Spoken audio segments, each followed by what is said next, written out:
Hello everyone. Today I shall be doing AECC class, that is for commerce student, because your examination is scheduled tomorrow. Many of your students were asking, ma'am, which syllabus you can go for. So please don't panic, because there is not much difference between the two. You can, what I am suggesting you at the moment, in your syllabus you have your introduction, then you have language of communication, you have speaking skill, you have reading skill, and you have writing skill. And again, in one syllabus you have your communication, your business writing, business letter, and your word for two unities about your sentence and its type, subject agreement, about idioms and phrases, about your punctuation. So you better prepared that way, so can you will able to cover all these. See, in if you will prepare like language of communication, reading skill, writing skill, and then finally besides this you can prepare few points about grammar, then that is enough for you. In what you should do, try to prepare a notes for communication, all its topic, like its type, its barrier, its verbal and non-verbal, everything. And then after that, there are so many topics in that, even in communication. I think how your question is divided again in that, again like other AECC, your question is divided into, it is of 70 marks. In that 20 marks would be for your objective, 20 marks would be for your short answer type, and 30 marks would be for your long answer type. And in short answer type, out of 6 you are supposed to attempt 4, and in long answer type, out of 5 you are supposed to attempt 3. That is the pattern of your question in your examination. So what you should do, try to prepare about the communication, its type, its process, verbal, non-verbal, everything about communication, because we have already completed all these in detail. So you better prepare for that. Your body language, posture, gesture, what is it, that is verbal or non-verbal. So you can go for that. Beside these, if you can prepare in writing skill about your report writing, academic writing, proposal, and resume, CV, agenda, minute, circular. So these are the things you can prepare in writing skill. And in speaking skill, you can at least go for dialogue, group discussion, or interview, because you have already prepared a notes. I have already made you write all these topics, so you better go through that. This is what I am suggesting. Go for the communication, its process, its type, verbal, non-verbal, language of effective communication. And then after that, what you should do, you can go for writing skill for report writing, proposal, resume and CV, your agenda, minute of meeting, email writing. So you can prepare for writing skill in that. And in speaking skill, at least go through your dialogue, group discussion, or interview.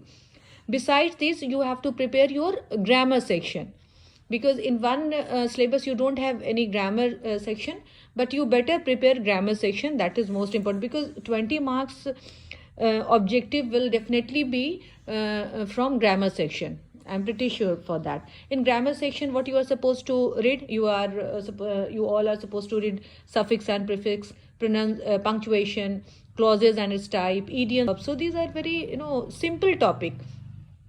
I think you must have completed it. You must have studied in at least in your school days. So I don't think there is. Now again, you have prefix and suffix. So what is that? That is addition of letter. If it is before addition of letter before the word, that is your prefix, and the addition of letter after the word, that is your suffix. So before the letter means like pleasant, then unpleasant, and after the letter, that is beautiful, beauty, or beautiful. Okay. These are the things that you must able to understand that. Now what is punctuation? What is colon, what is semicolon, where you have to mark question mark, where you have to give the exclamatory marks. So these are the things that is a part of punctuation, so you are able to understand that. And besides that, you have clause and clause. A clause, it is a combination of word that forms a sentence or a part of sentences. It means that it must have subject and predicate. Again, it is of two types, like independent or dependent. So what is independent? When it makes complete sense, that is an independent. And when what is dependent? When it cannot stand at its own, it means, so that is dependent. So independent, what is the let's say today is Sunday. So that is independent. It can give you the complete meaning. And what is about independent clause? That is, like give the example, after we reached home, we watched a movie. After we reached home. So it means whatever the meaning it is giving, it is incomplete. So this is what you have to go for. And then note making, you can at least prepare a note making, because in note making, how will you will have to write about that. It is way of recording important details, no, from a meeting, from a book, from any oral discussion. So how you will have to write down the heading, subheading, and points, and then write down the abbreviation or symbol of that. Clear? Now, what is idioms and phrases? So, idioms is a group of words which makes incomplete sense. It means that it is a part of a sentence. It does not have any subject or verb. So, take the example, for a while, along the road. So, when you will add, please wait for a while, then you will able to understand the complete meaning of the sentences. Along the road, when you will have to add, she walked along the road, then you will able to understand. So, that is phrases. Now coming to idioms, what it is, again it is a phrase, but it does not have a literal meaning. It means that it cannot be understood from the meaning of its individual words. Most of the time its meaning is implied, that is indirect. Take the example that it is raining cats and dogs. And what is its meaning? It's mean that it is raining very heavily. So that is the difference between the idioms and the phrases. Okay. And then what is tense, then what is direct and indirect speech. So that is a very simple topic. You will definitely able to cover that in your examination, and I think most of the question from objective must be from grammar section, I guess.